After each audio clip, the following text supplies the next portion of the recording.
Welcome.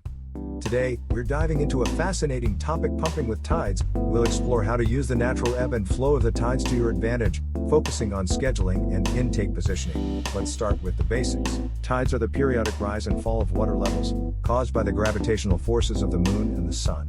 This predictable movement offers a unique Your idea is to synchronize your pumping schedule, intake, and minimize energy consumption. First, pumping schedule.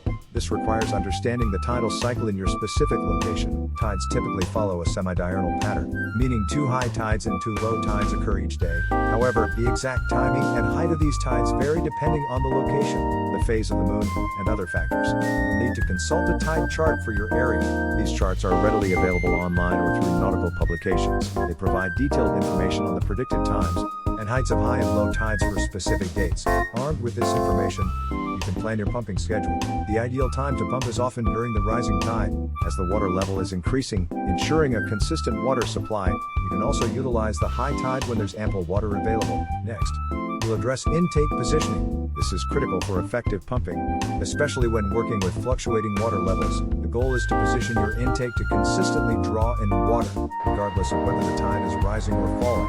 Consider a few key strategies. One approach is to use a floating intake. This type of intake is designed to move up and down with the water level, ensuring that the intake remains submerged.